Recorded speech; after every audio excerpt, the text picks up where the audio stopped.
กันหุ่นรัวแต่เราแข่งตากันจะนั่งเราลูดตัวนั้นผมเพราะนั้นเราลูดเสียแล้วกันอาสาโซ่กันทอมดิมเดี๋ยวเล็กนี่เทเสละจุดนั้นเรากว่าหมู่ครับที่ชวนไว้นะกันโปรแกรมตัวนี้กันพวงมาสางไง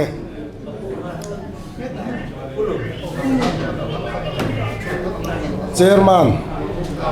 ผู้อิสวันนั้นรู้ว่าจะนั่งเซกเตอร์จะเปลี่ยนจะนั่งเฮดควอเตอร์คุณเสร์มังตัวที่ผู้เล่าทันซ่า Vice President ZPM ทลาย Headquarters คุณเสร์มันจะว่าเฮียนว่าจับเวลารมหลังเจ้าเราทุกสายตัวดร.ซีมัลสองตัวเลยปิตกิPresident เจ้าหนุ่มจะนั่ง Headquarters สิกันโซมังอ่ะจวนทุกสายผู้เล่าทันซ่าMinister Environment and Forest Climate Change กันซ้อมโดนนี่จุดกันโปรแกรมล้างปุ๋ยตูดจูอันนี้ส่วนกันหุ่นกันจันทร์ชาวงาตูน่ะหุ่นเสร็จมังตูรินบุรทันสร้าง Vice President ZPM จะได้ทลาย Headquarters ที่เราซ้อมมังหุ่นเนี่ยจันทร์หุ่นชัดตั้งไหมตั้งจังเวทีกันล้อมเนี่ยกันปาร์ตี้ช่วยตัวเต้นะทลายเต้มินไงสักเสียเลยมินไงตัวสักมินไงตัวเสียกันเสียเทียนเฮ็ดกัวตัดทลายอังคนหลอมทูกันใส่หนีเซ่ไม่ใส่ให้ตุนหายกันประธานผู้เจแล้วเปียกรัวMLAไก่สวยนั่นหัวทลายเต้นหัดนักกันจังกันตีเวไหมกันผูรินกงครั้งน่าพวกกันถกเวนัสเล่กันหูตูเตกันช่วยตูเตท่าที่จักตูรินทลายที่ยันมากันไหลเกกันเป็นเวนัสเล่กันหูตูเตท่าสาวนั้นหัวกงสังอินมากันละจงกันมากันนุ่งลูกIMC อินทนาโปคานินกันมินิสเตอร์เตกันMLAเตเล่กันปาที่หูตูเตทุสอยาเตโซมินIMC area เบียงสังสตรีทกัมเปญเตนินหุ่นรวมตักเละหุ่นชัดตักเตกันมังกะหลบกันตีเละนี่ทิ้งจูบากาชวนินชลายเฮียนินคือเมกอนปุยจูอาศัยร่างการกงเสียมคู่กันง่ายปุยมอินอาชาเทียงเบรเสียมันนี่เทนาตีน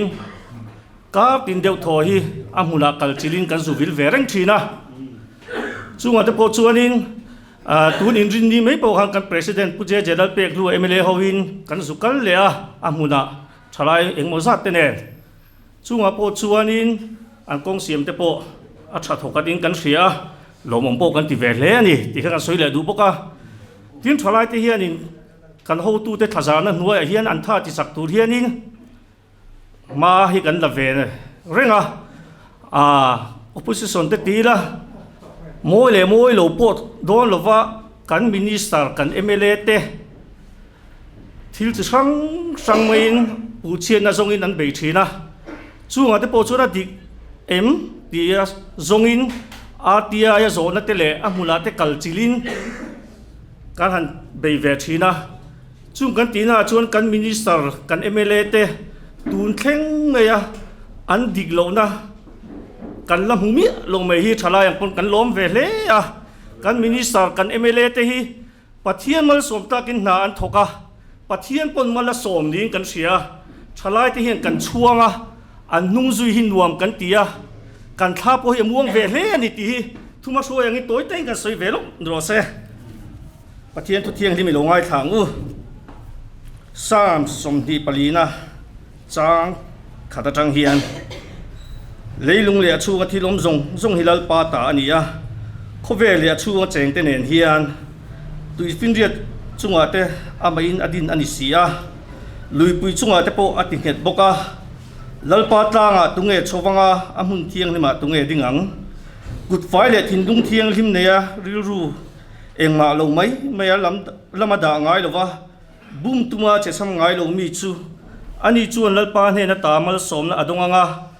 อาชันดำตูปะเทียนเนนตาฟิลนะอดงบกังปะเทียนทรงตูเตจูเตียงมีจูอันนี้โอ้จักรปะเทียนอีเมลทรงตูเตจู thu kan chia te lalpan kan za ta mal mi som sakro se thin he lo ku nang u lalpa kan pathian tu tangmin mangai tu ZPM party te voinia chung in khom na hun thatak nei thei tura hun tha mi pe ka wangin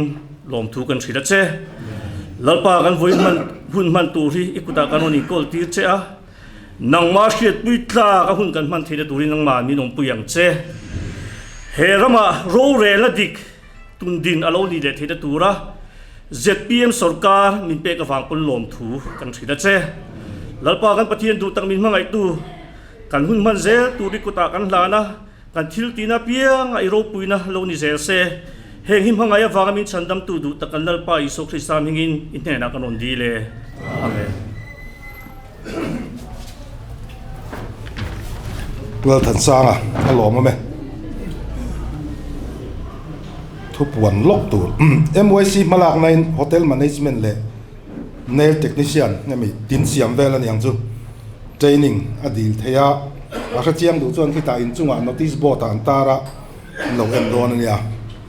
tuna chuan Dr. Simal som tluangi soi turin lo soma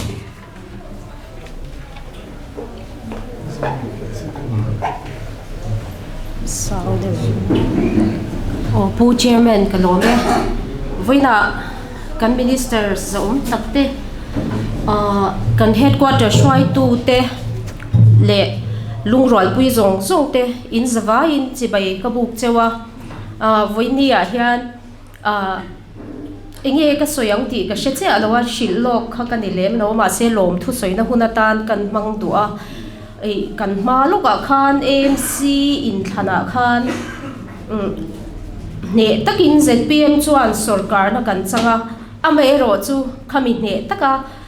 sarkar na kan changa khan atla zing atla pahni zinga khan kan ve lo meya I atwar tu ni chuan asiom du ang reng viawa kan puten rin na matin ke ni phechu general wa ta min du sakin min ringam takin min han din ti rania thei to min chwa pui ba ka thei to mishing po kan chwa ve na kan han chwa ve ma ila mai ro chu pathian remruat angin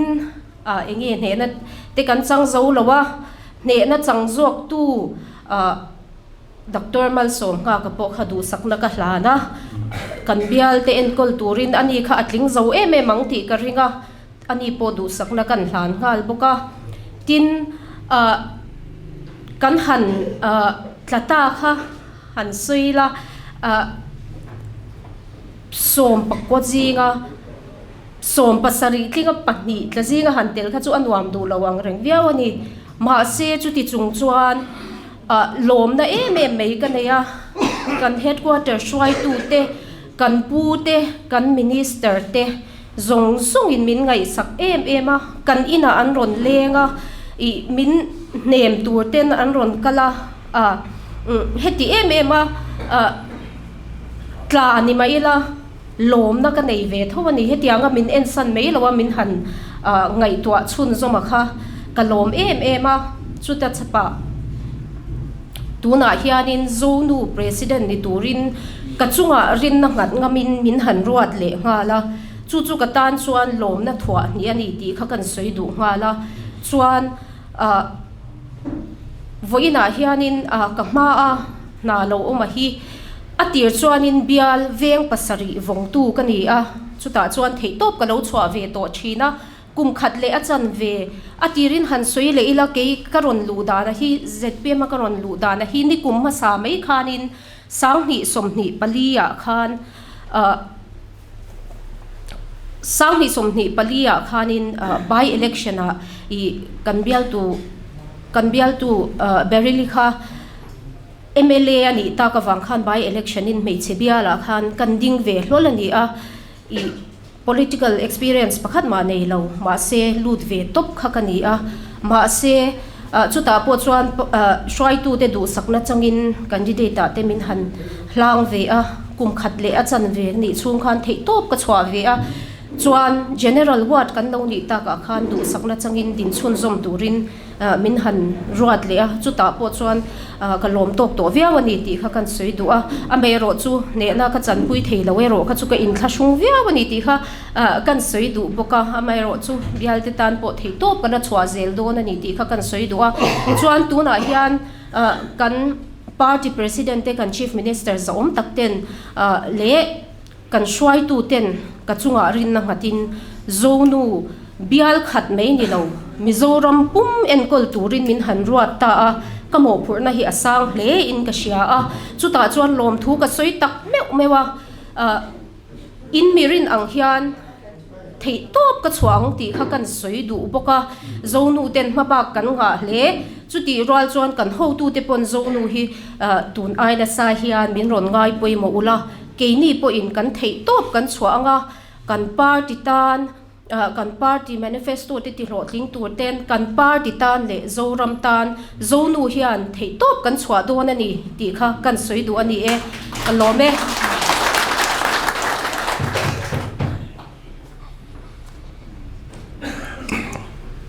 politics platform a hian nu ho hi an poimo khop maya chu wangin kha thei top chua tuma kan party tan po ma son na an nge yang ti ringila pc mal som tluangi pitoki chunga lom thu kan soye an minister thus soi main imc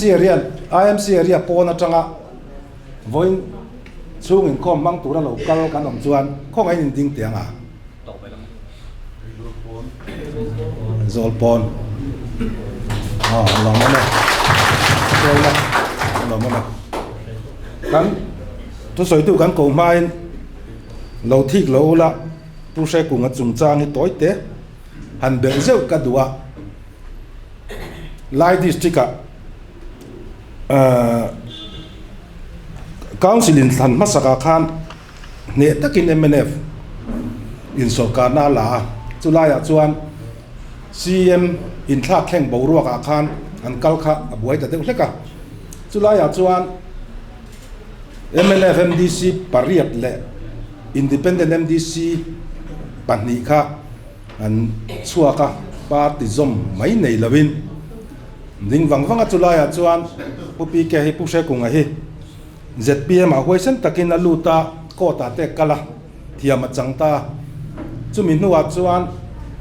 mnf mdc pasari le independent pani kha an lo luta anu le bjp mdc lo lut le hun top don lama khan mnf mdc pani an lo lut le chunga tana su su tu ani ti kha kan share dan kan soi ve sim sim lomam tak zet ani le amalin din ti ron te kan ho tu ten han ding le re te se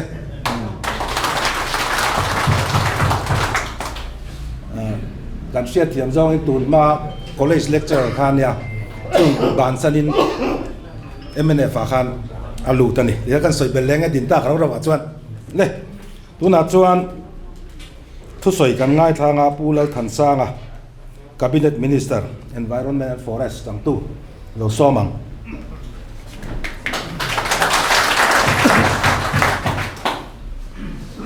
o chairman le ramle nam tana ga thopui du takte ei wo inni ka hun an her chuaka pusia mata na ka in benasat thai khopa esta pahun an hian pu vz kaya kan psc member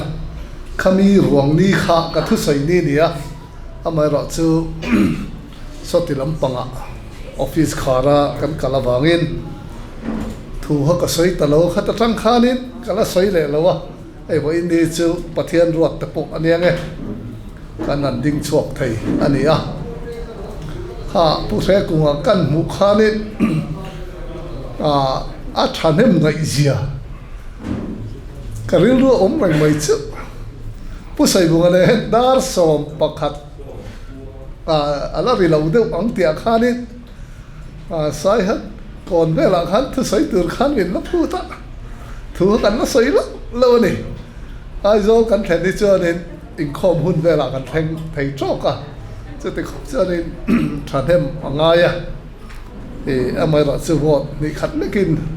awan doya pathian ruat pe pon yange mel kan mu kha kan tui ni ve sim do so pusang kama ka thian palun ania ani hitun ma MZP pumon puita he senior shooting ka ria pusang kama hi tianga kan lo in thiat pa lo in zui to sangau kho chu nia mel ka mua alung le thak le mai với nia hen enge ka soi ngo ka tia soi tu ka ngai tua na sang reng le maya ke hi ka political speech hi tlang pui hianin general de hlek hianin thu hi ka soi thina a chan chu enge mo ni china kan MOC chairman pumala hi ka tia isayang de ka soi do ne ka tia a chan chu kan department hi enge ani enge kan function dan a chunga hi tlem hi chon min hriat pui chu tha om mang o tia hi karil ruwa oma kumthum kan han kal chhodon kumthum na kan han mang chhodon ani ta ama sabi forest department hi kan analyze sanga forest department hi field policy za som ni pakwa vacant policy za som sari pakhat ania a pui veng vong khop mai dying department tila kan soi sual lo tin forest department hi concurrent lease ania concurrent lease a chuan union in concurrent lease mi adu hi chuan state in kan soi ve thailo kan han le ve der ania tin concurrent lease ni wang hian in kampa hian chairman hi chief minister ania tin wildlife board hian chief minister hi chairman ani boka fire prevention hian a concerned minister hi chairman kani chu a forest department in ai ngai dana hi chuan Mizoram hian number 2 department kan ni tiani PWD tel adang hi chan dan hiam khop mai tungai number 1 ka tia finance antia adot chu ke ni hi kan ni antiani chu tiang khop chuan in an ma ni hi anin da sang pokani ten concurrent lease ni wangin khati zonga juk soi thui biau don pokhan alo ni theireng mai kha alo nia a chan chu committee sang chief minister chairna alo thua wangin chu wang chuanin alo sang hle ni ti kha alo langa chu tiang tak maya za som ni pakwa chon na kan han thok ta chu ania zamuang thang lampanga khon aro charge la pakhat kan neya chu RO po ni lovin forest guard nge forester MR pakhat anei ni thing ta khu abo rui mai na rui mai han ti po khani ti tur kha kan om chong lo kor tha division a staff kan claim ma a chang chuanin kan DFO hian amal te hian a bei thina ni a thina ni chu tiang khop chuanin department staff nei claim kan ni ta ni a ha tha khop mai khati zong chuan amaro cha department hrim hi aro pui ang reng view hian alanga sam ni som ni pali ni nga khani kan kampa fana hi spill over in a talbok ani a chan chu matching share well hemi kan financial rules thar if miste SNS spark te khatiang vela khanin alo boy thak mai nia tuna spark kan phan a phei hi chuanin sikilek balance ompon central khanin zero balance surati sia miron sangson thailo tlatani chuwang chuanin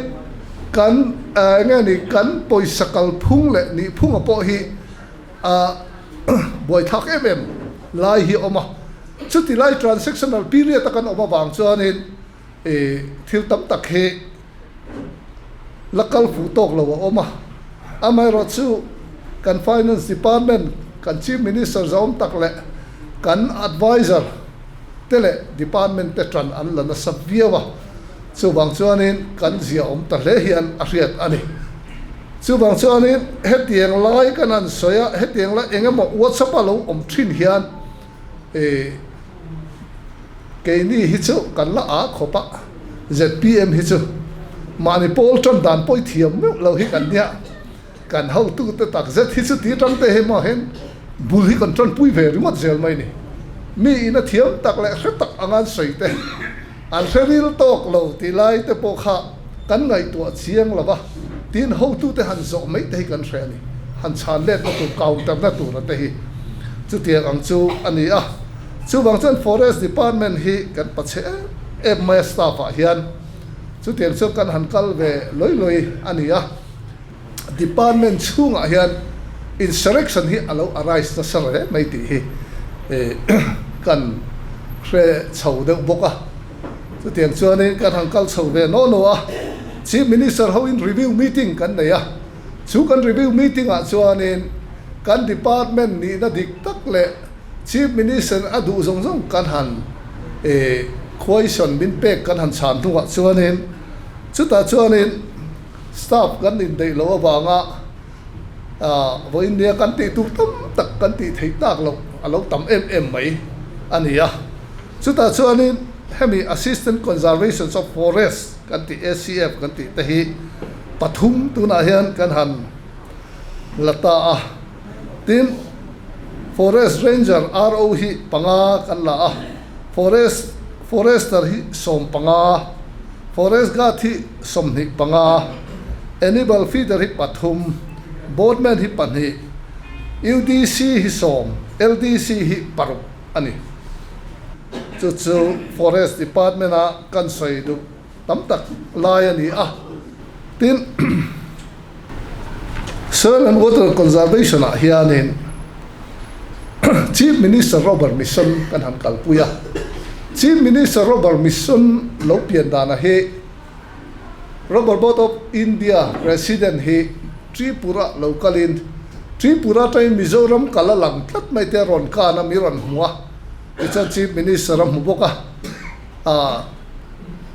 Tripura robara man son zia le eizon nang yel nget an nei zia te kan han soya ti chon chief minister po chon chu ril ruwa alo da lian hlea chu tiang chon chief minister Robert Mission hi kan han kalpuya ti chon in first phase kan tia pilot project chu ta chon hectare sang khat hectare khathim mi pakhat anga chu ta nia hectare khata hian atriak zali som thuma tanga zali som wa inkar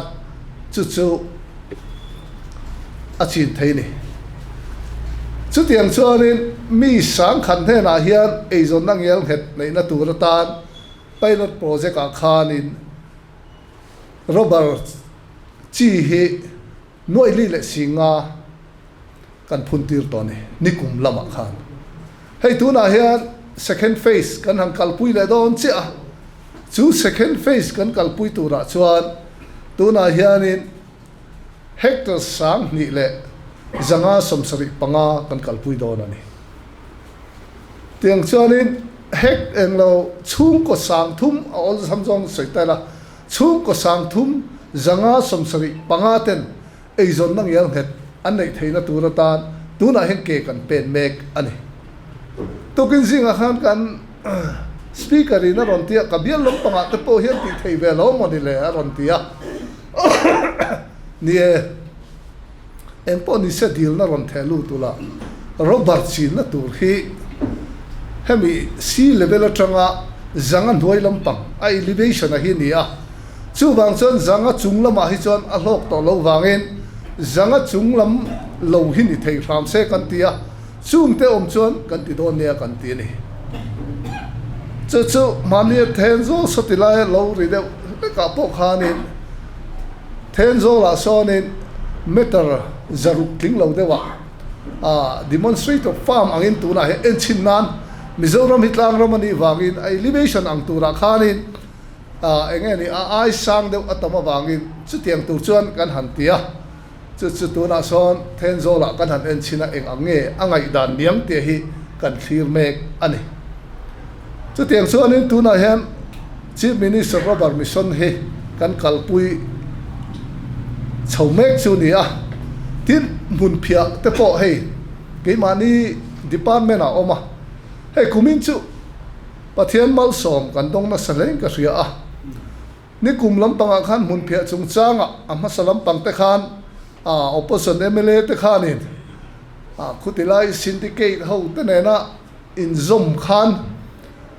mun phia go down vel an zuk check ni khan a riata engang chenge thun po kan khelawa ti chuanin RR associate te mun phia leitura agreement kan siam pui te khan hlo fan mu zo lo ni Delhi mi te khan ti chuan kan an chui chiang khutilai syndicate ho khanin hlo fa khan ron kaltir lawan local luisen mani mimal angkhan nakina in hlonan du huna antel to don lo ti kha lo ni tatat mai ni chu bang chuanin RR associate ten khatian khan har satna nei wang khan mun phia red po kha a om lu tuk talo dewa kan sarkar pui tak chu ni driver kha enga tinge ti chuanin an hlo atang khan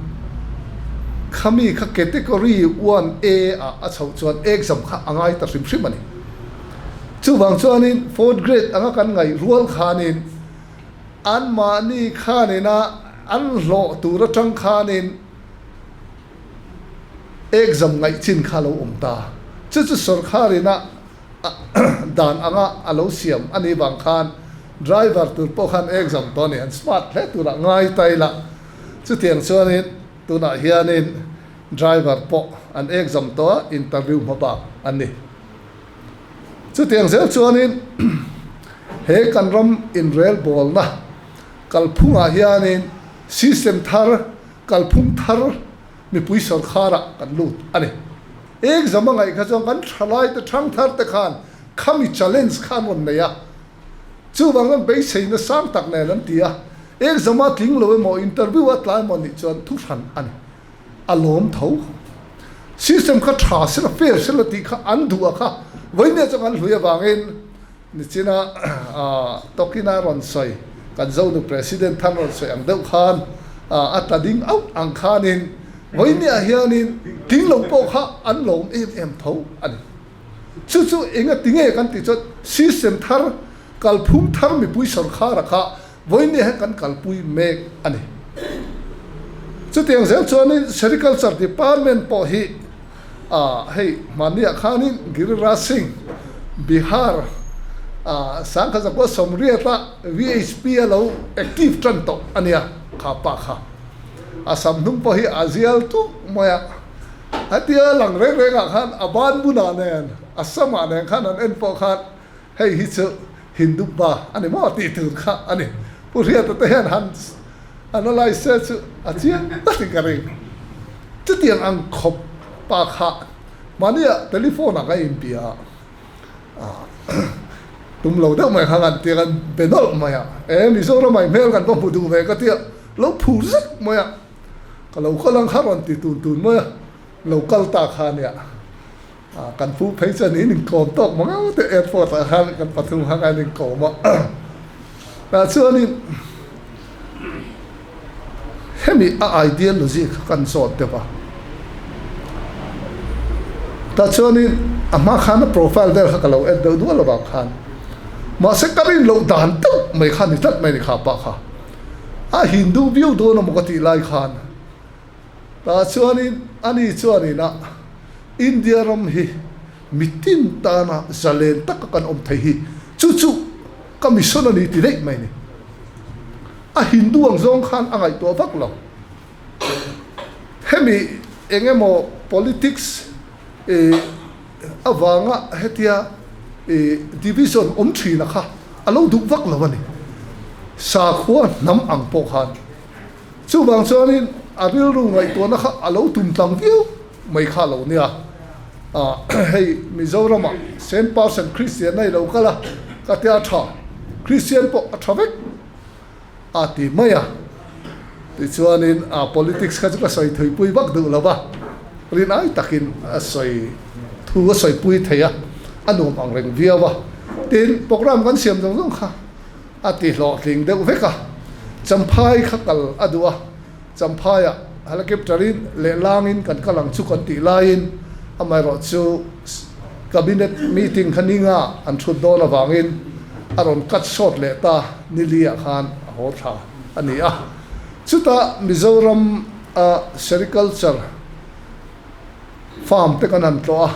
kan production an mu a khanin farm to fashion hi ngai ni tin voine kalau kala karin rulian ka ber chu Mizoram hi golden trade Mizoram mission hi akal theini atita chumi a chon district han thang tawn te district pali muga kan chin theina district zualbi khi kan an soita ta chuanin hemi a hian han tiula project ron siam ro te ani a chan chu enge rang ka chak la zai mun India rama in the ani a chan chu tu na hian leimal somna kan dong na sa em sigle samal somna kan dong na sa em asama khuanin hemi enge rang ka chak la zai anganti muga hi tun ma chuan an ro pui pha em revenue an mu pha na sa ni ma sela tu na khon an sigle sa in tha ka wangin kha adam thei to lo nung thei to lo ba Mizoram notice a chuan khami mun thei na chun kha ani tat mai ni chu wang chuanin golden thread Mizoram hi kan tianga ai mingin mi kan te ka te noi suk suka eng for ni sela a project te kan han siam zawanga ama kan la zuk bunga ani chuanin a soi chu a project te oma thil ataka kala ni chuan suma limit omlo ati mai ni chu wang chuan a porang rang khop maya enge ni kan zui zong em ka khelova chu tiang ang tak chuanin mania kan se union minister local khanin kan ram miron vei puya hei voinia kan KVI board chairman pumarema a oma pumarema po hi a ril rungai to na ai not vei ti view maya sericulture kan han soi chuanin ming hi kan han ti rive fo to do ni maya ti chuanin tu na hianin KVI tenen trong kopin muga project hi Saitwal district kay fang le mol phenga kan han kalpui don ania chung muga project achu khitilaya chung ko somruk tuna he kan thlang phota a pilot project in ti chuanin kanan kal chho zelanga kan ti zau zelanga champhai lama te sai halam panga te Longklai district hun omna sanga chu robar chin theilo na kha lo thadon kha lo ni tabok se ni tin mak em mai chu hei nau thap kan ti hi som tri an ti maya hetiang hi mugatana chothaber ani chu kan keimani native plan alo ni le khala native tree alo ni le khala chu bang chu ni kan ma ba khi a eng ang reng viak ani khameni khachuanin kati thina kan mi zo ji ai chuanin boiler hul to kan ni ti te hi pati ti thiam de chana an soya ril rumhan mo ti na min han soi na thin te chumia chuanin kan ril rumhan mo thin na atak a chan thei na chu tuna hian silk hi ni tat mai ni pangang khoi mai mo pangang khoi hi thakhat chungin cheng singli singa lo mu thei reng mai ani phejon girera singa phekhajon asoi dan chuanin khovel mi kanan phone khoma mi ho sale million hon phone khomian hetia anin ti theina bera hi chu an cloth ha ka khani an thom no ha ka khani ti ni chuta an thom no ha ka kha atia khitiang la ya hey puje ke ate anglo handuma handicraft kan te khoi khanin eng product nge muga nge eri nge mulberry nge ti kha ate theitat bai ni pui lu tuk mai ni karin ai khanin thil chi ka chu bang chanin ani chona soi manga khan khatia khovel mi ro pui le mi ho sa ten kal khoma an thom no ha ka khan ani da san le san lo chu eng thom no ngei ha an te tun lai te chona la deuh hi lenin ania hei tui po han tia han eng lo te tiang te chang el changin enge ni a process factory process incubate tanga khatia ti chuate tin enge mo processing tanga lazai siam chu plastic te kha khatia kan hak tlang pui khani khang kan ha kan lo intisang em ma se khovel mi ro pui mi ho sapon kho ma chuan natural product sil lazai kha ani dei atimai ni chu khatia nga muga te golden trade kan ti rang kachak lazai an lo hak te khan he ta hen lo in da te mai ni chu wang chan natural product hi khovel chuan an lo elna an lo in tlan siak na ni to wang khan chu tiang awang chuan in state hian hemia hian ti theina potential in ne chu min te pau chu ngai ni ti ta ni chu tak mai chu ni chu wang chan chu kan potential nei chu tu na hian in ti chuak turin tran kan han la don ani a kan sericulture department te hi soi nu bok kan pache ema safa hian amai ro chu ti chung chuan mania chap char ku ta chief minister award donga khan keimani progress partner khan dong be tatani sericulture tang hian alom om hleng ka ria a tin soi la hang kan le du kha chu lokin makdeu mai chu herobar mission kan kalpuya bang hian drugs golvei to ban san mi pani pathum an om to ni kan thalai te na kan lo ko bu lo a na kan lo siam lo wang hian rui lo wa le hum sual hin lo dai alo ni tia hi chiang em ma chu kan lom na em ani chu ti ang zel chuan tu na te po hemi sericulture te khatiang kha kan han tong chowa ten hayan ho thak tu ka tu na hianin mulberry le airy le muga ngani ok ta sa sumi mai mapangang palia tan chuanin approval miron pe tu na hianin khor kuai mobile miron sanction halani alo mong maya kan central suai tu local te chop le chil tak point khatiang khanin aron ti a tin van nei thak tak mai chu hemi bana kai policy hi an ngai ro pui khop maya kan farmer te hi ani na taka hi chuanin central atanga hetiang anga tranpui na hian a phuruk zo lo ti hin muni chumi phuruk na turata na bana kai policy kan han mang hi ani hi chuan an threthiam khop mai kha ni na an tak bal zual na tur lo dom na tur kha alo king tel tat mai ni chu bang chuanin achievement hi kan nei do na achievement thatak hi apiang do na ni ti kha an thretat ani chu tiang ani bang chuanin central lampang hianin anon tui minon tui pui le minon tui pui le ni ti kha kan soi du a tin sericulture po hian staff hi kan la nual to kan la lak del don zela tu na hen extension officer po hi post paru direct lak ani to ni chu chen na ten thok to tin rirar te po kan la makang reng deuh mai chu thil pakhat hi hriat thiam lo deuh kan ya rirar kan la post paruk kan la dona anan exam a thiam ho khan han mut post enge na chun han muta a lo tle mang re sia an posting ne khan du lo ti khan an decline zel ti khan penalty sami kan da chaw penalty fo kan da zovek ta nu khanin pathum nge ni kan fill up thei deuh chon ka sia a boi tha khop mai a pi ne nakina lang het ve do na tian nakina chon regular post in ni chon dan dang han ti po khanin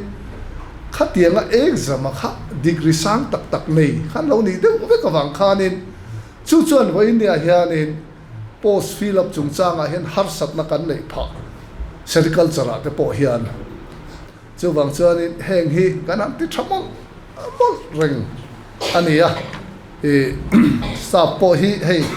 kan chief minister zom tak hian kan bei sei phak bak hian in min han du saka ho hian review ni ting kan nei renga sarkar tha le ngel nget kalphung dik zo ka kan kal na tur tan hian staff recruitment hi ngai ni staff lam bel hin ngai na sa chu voi India hian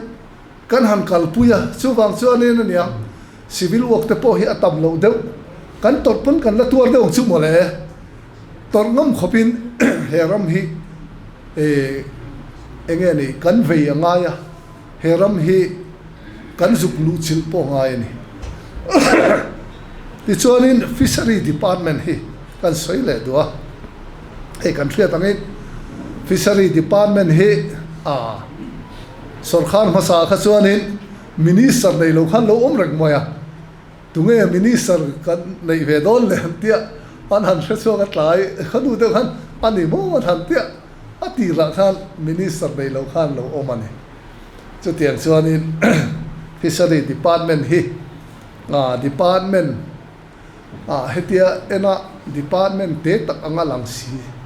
ma selangin krisel na ta na poi mom ani vainia mak te kan han mangta kan krisel lo zia lo langa chu bang chuanin krisel na kan mo enga tinge vainia hianin zuk le mom po thilo ko than mi tak tak te amu kai tho theilo heart attack te enge mo hetianga stroke te kan tam em kan ti hian enge chan niam te hi kan hanin rin sia ka ke ni mi thiam ni ve lo ta fam te hi chuan mi soi te hi kan ring lo thei lo wa chu tianga chuanin tlang puin kan in hi ni ten tia ti chuanin pulal ram pu to chong kan INAS retire hian atia phaya kan post line tum khachu sanga kan eya chu sanga kan eya chuanin ti chuanin kan ei zo kha kan diklo tawek mai kan chung ko khan ti chuan kan mang anga hospital kan chung koi kan kala minan test ta food poisoning an maniang on han tia atopa an mu chu kan sanga eya formalin a preservation atana anda turzat ai tam anlo da kan ei wang khan kha formalin khan kan taksa kha alo ti chaw ren tamai khan ya ti chu wang chon khami kha treatment min han pe ka ziak ta national paper zong a hian a chuang de ka tin then khatin thui tak ron zia ka khatiang ang chi kha tam ta ne ti a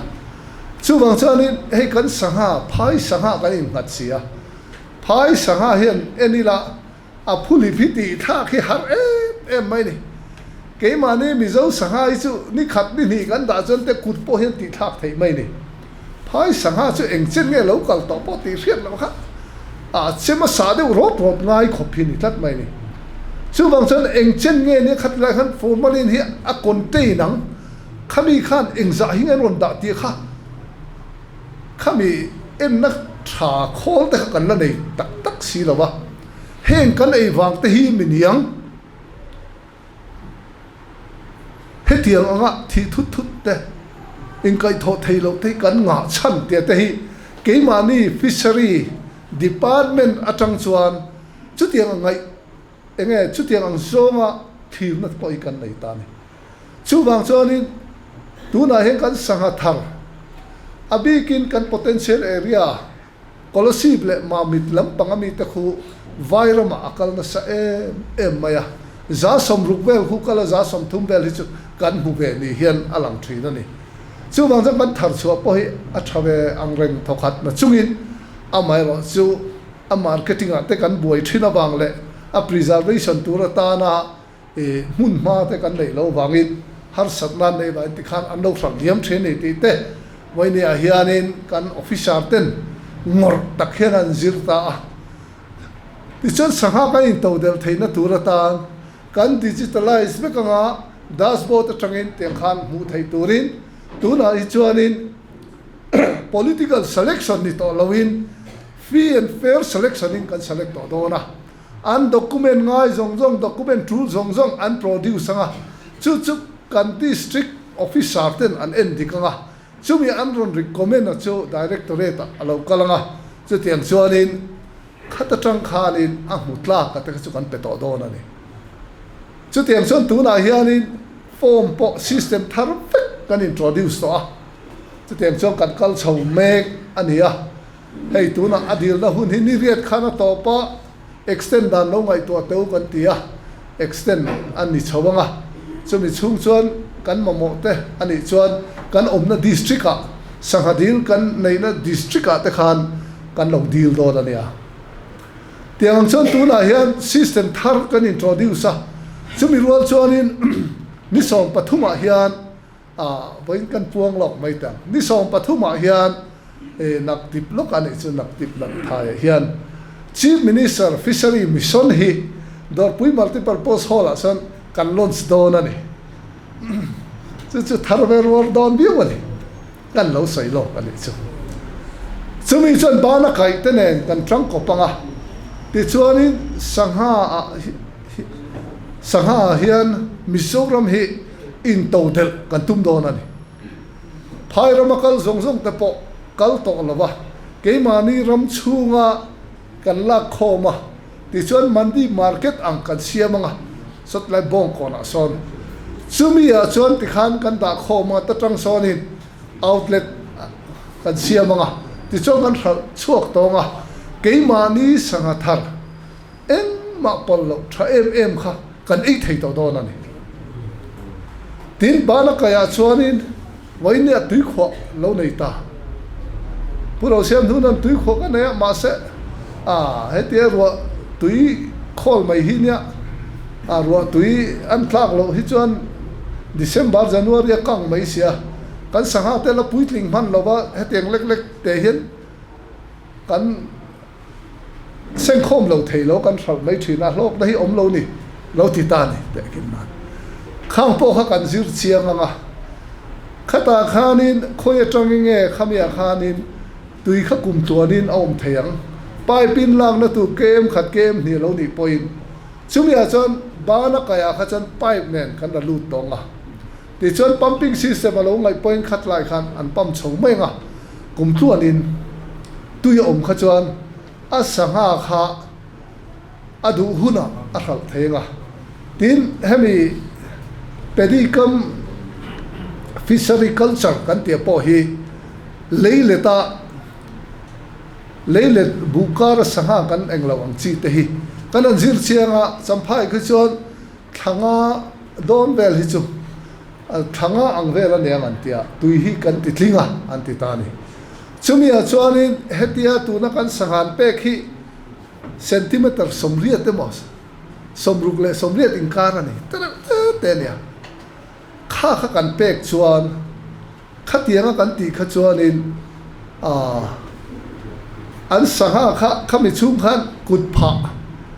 po chen mang lo hianin alo thang lian man chawani chu wang chuan kan an zir chiang kha mi chunga sangha chu tiang angjat lo thar theina tur tan chuan sangha no kha he tiang chen hi kan penga ti chuan he tiang chen kan penga tuna chuanin khatiang sangha englo na tu khan oxygenated fan hi tuna mun engam za kan pe to ni ti chuanin khatiang khanin an chhuwa tonga ti chuan thanga tharuk kha chuanin gram zaruk zasari kg kha lo ting thei to don ni ti chuan fish farmer te chuan a hlok na kha an hu tru ve to don ani chu tiang tu chuan tuna po he kan zir chiang na sa a tin Mizoram a hianin sangha Mizoram sangha kan hanti ngawang ang te hi lo wang to piu mai lo nia tuna he kan man kho manga chu tiang te chu a chi kan ti punga zoram luya he kan chhole to don ni nga wang te chu kan hei senior an tam boka nga wang han chum hi chuanin aron so hi chunga hianin duli tiat hian bial kul mai ne ta sanga thau du tui an ti na ka nia chu wang chuanin khatiang te ti pun kan tuma tin Hyderabad mani kan kala sanga kan jong zir na sang le Haryana ate India ram hun sang hi kan zir tin chuanin ei report local zela tuna India ram mani Hyderabad Union Minister ina hontak an sanga kha khatiang ang sanga te kha engamo bluefin deuh hetilai akhan engamo ni sanga khania khatiang te kha Hyderabad vela hi chuanin tuna engeni kan sanga mu ang hetiang ang rahul engamo hetiang nen hi chuanin aman kha lo in to hlei em to mai lo nia chung chu khuti lampanga chon an lo na sa to ni khang te to kha kan han zir chianga tuna hian NFBD tang hianin an ho tu te kan han kom chianga chu kan kom chian na po chuanin Mizoram hen ti ve thei tur hian kan han ngai dewa mania katia kan Union Minister Lalan Singh ji antima Lalan Singh Hyderabad cho kan ei khom na Mizoram email mu hi kan du ve mangai katia local an tuma an thul le tu ni som ni pangale ni rukhi aron tum thale ani chuanin an local chuan Mizoram ai local huna chuan Mizo tawin thu ka soidon katia ni ka hil lok thap maya mani Girira Singh local po kha Mizo tawin thu ka soidon kate kai po vai toy ka soya ngatia tichon Mizo tawin ka soya vai toy nan leta tichon ani Hindi na soya Mizo tawin nan let vele maya chan chu thiam lo mangin kan soi cha an ngai tha chong an threbak lo ani po han ang raji to itno jyoda ni thora malum hai ate ba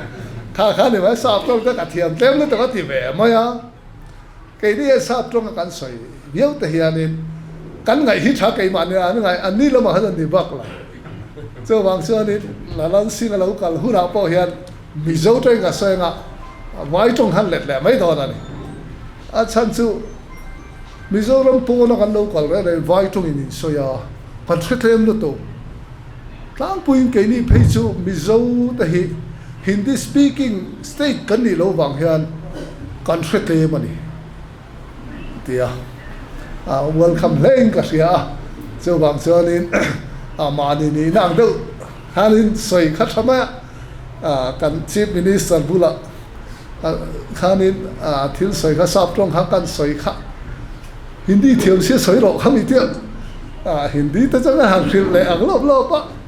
chumi chu engeni alom ang reng viau mai ni ani hian khang ang khanin tuna Lalan Singh ji local tura po hi chu tiang chuanin amai ka lo ti lok vek to ani ti te kha kan soi du heng anga hianin claim improvement kan nei hi angai ka sia ti hi karil ro chuan ve sim ani hi local hi chuanin engenge milon tiang kan thachia lova tuna hian PMMSY 26-27 a hi alo chuak don naya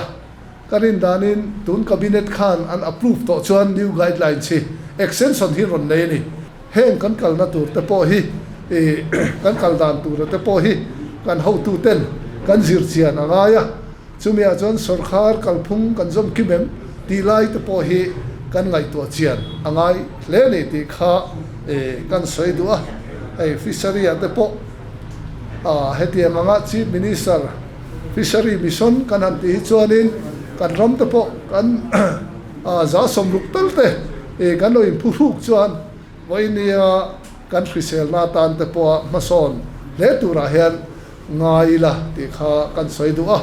tin atom nan chuan kan soi tel du chu hei kan sarkar kan am kal chawa kum ni kan an sarkar chautrana am si thana kan pian na kan let le ta kan ni na nga ya kan let le ta ni te pona lange aizol khopui chu ta chuanin pathian in mal som na min pe a som pakwa som pasari kan han chak han ngai to teu congress kum som ni sarkar chung MNF kum som pasari sarkar chung khan mau muala an mani ritrani nam si peite mun lo ram po hi anti fel thei lawania anti fel man lawania kum ni chugin kan minister chak tak kan revenue minister chak takin tu na chen an pass kha lak thein voine chen an pu fel tareng mai chu tiang sel chen se ma bo ka te po ris mual kan ti te po nu chang pa chang tu nei to voine eng tika nge kan chuanga eng tika nge he mun hi miron no dar don tia thode te pa khum lai zo la thin thi apa mungam thin lo te kha voine a chon khatiang khan thin kan mutir tran to ni kum som pasari chung khanin eng hinge an mu kum som ni chung khan eng hinge an mu kan rom te chu re theina boy ta kan oma nau thatu na ram thin kha nau chet na rama min siam to a ti chuan kan christian na te chu christian na chek sol tak alo ni to a chu wang chang kan christian na te ti thar le turin zpm a chuan rong bol tu ni na kan nei a tin nau chet na ram nau thatu na asiam le turin rong bol tu kan ni chu wang chang political party ang kan ni ve to lawa he zpm a hian pathian in min ruat na zo ka hi chu he ram siam thale tu ra tan he ram hi leiwan rama pathian lal na rama siam tu ra min du na zo ka hi kan thai ngilang ti ka lau e ma political party dang anga iril rui da chuan I vuina na ngota he party hi idem ngotang karing amai ro chu tiang ni lawa voinia mang ang tele pachia zok tele voine kan thalai te ta na he sarkari na ama thir te ana tho mek te development sang ati mek te voine kan driver te kan motor chemalu tu lona wanga voine a hian har satna rip tak chutiang ang phur mek te chutiang ang po chuani na an motor lifetime chunga an lon an ru theina tu tan kongpui tha te voine a hian kan hlui chho mek ani heng kan malang na jok sarkar ang hian kan thir tel fo angai mimal anga ram luizia politics a keima kan inda ma sak chuana voinia hian vuilo na tur omlo chuwang chun kan ni na te aza om na kan humanga chumi chu kan ni na tak rong bol tu fatu kan ni na hi ho teu I hre tharang u voinia kan organization te kan han en kan organization te po voinia chuan siam that ti that voinia an ni chho mek ani heng te ngai to chian angai khop mai tin vui vai na mi te non vui vai mo anon soya ni point ke mania hian ti to phram tu bang voinia kan sarkar min be na nak ti sia hi chu a khebe po tak mi he ka in khebe a khebe phei chu kan ni lawa chu wang chuan min be na na ma se min be ne lo he ram hi pathian ral rama van ram ta fuala kan siam ngai ka ringani ti kha ka soi thei tok ni se invite chunga ka lo me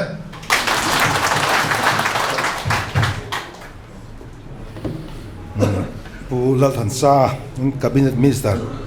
ama department chanpual amalak na thatak tak tele politics a party organization set up chungchang te aron soya lomum takzet ani kan bang don nai tonga kan ban main a thu soya tanga kam ni khatle khan de zeu kan dut lai kha forest department a khan staff an in dai lo zia a soya a dik nge yanga ama ro chu ti chung chuan pathian tan puina kan dong te pon yanga kumina te hian kumdang zonga in kan rama hian ram kang aum lowa buổi pui lui tu te kan nei lo wa mang kuma te chuan van buổi wang te pon yang a helicopter a thel ngai hial te oma kumina minister malak na te po anianga pathian mal som na te po kan ministry na kan dom te po aniang ti kha kan soi tel le dua pakhat le a chuan nalak chung changa khan LDC a la ka te po khan ka far nu fa hi LDC